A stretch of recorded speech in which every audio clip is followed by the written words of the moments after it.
When we speak, there are a lot of times that we're not heard. The reason is because we don't understand the very first 5 seconds we're speaking, we're creating a first impression according to science. And that first impression isn't always positive.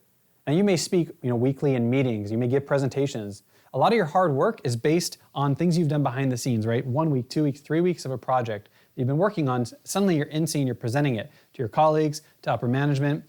This is where you're being evaluated. You're not being evaluated by what you do behind the scenes, you're being evaluated by what you do in scene. And if you're not taking advantage of this very first impression, you're creating a negative impression most likely. And a lot of the problem stems from the fact that we've been taught to introduce ourselves, to thank the audience, to use things like quotes or other gimmicks that actually have no scientific basis. In psychology, there's what's called the primacy effect, which says that anything you present at the beginning of a presentation has a disproportionate impact on everything that comes afterwards. In communication, we call these power words because of that super impact that they have. And there is a correct way to present these first words in order to capture the audience and involve them. In the last 6 months, I probably taught over 200 MBA students these techniques in lectures, in coaching, because MBA students know they want to get ahead. Now, almost all of them to a fault start with their name and stuff. And by the time they're done, though, by the time they're graduating with their MBA degree, they don't do that anymore. And so I want to share with you the science of how to get ahead and what's taught at, for example, the best MBA schools in the United States. Number one is just to recognize that in communication, the most impactful communication is what? It's a one-on-one conversation, isn't it, right? You enjoy a one-on-one conversation a lot more than a presentation. People fall asleep in presentations, rarely fall asleep in conversations. Why? Because in a conversation, there's a mutual involvement. We're involved, and so that involvement creates interest.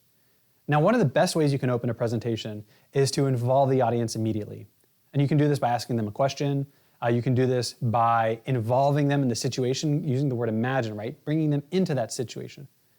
And what you can do is you involve them, suddenly they're engaged, right? That engagement is what creates the positive benefit that you want. Now, this is not you introduce your name and then you involve them, because if you introduce your name, the primacy effect's already wasted. The 5 seconds are already wasted.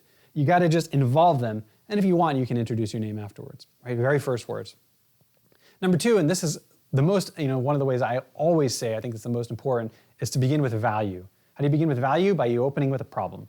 So over 90% of successful startup pitches that raise funding begin with a problem. Actually, it's more like 98% begin with a problem. In fact, even political stump speeches always recommend beginning with a problem. It's that impactful. There's a time when I was working at Applied Materials, like over a decade ago. I remember I was managing several $1 million in annual revenue as a business manager. And I walked into a meeting of a bunch of engineers, and they were talking about a product, and they were going to sell to my customer, my customer. And they didn't know. I kind of just snuck into the meeting. I was in the back of the room listening. And at one point, they started talking about something they wanted to do in the design that just didn't fit what the customer wanted. So I just spoke up. I interrupted. I'm like, I just came from the customer site. I was talking with them. Here's some of the problems they're facing. Here's some of the problems we're going to have if we go with that design. So I recommend we go this way. That was it. I walked out of the meeting after that because I had something else to do. But that design was implemented. And this wasn't by any means the norm. I mean, just like any normal person, you go into meetings, sometimes people take immediate action, sometimes they don't.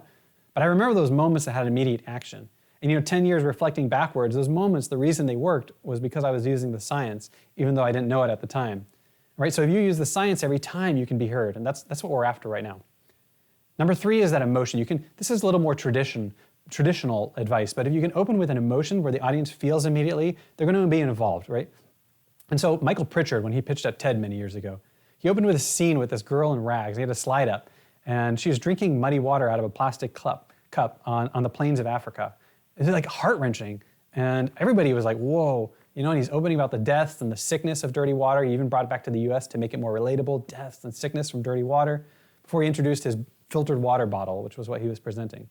He's got several million views from that. And so you can involve the audience, you can bring in value, you can use emotion. All of these things are scientifically proven to work. And these are very first, from the moment you open your mouth, the very first words, you start with one of these, and then you can introduce yourself or thank the audience or whatever nonsense you want to do after. But don't do it from the moment you open your mouth. Make that first impression first. Now there's a lot more to the science, right? There's curiosity, there's surprise, these other elements.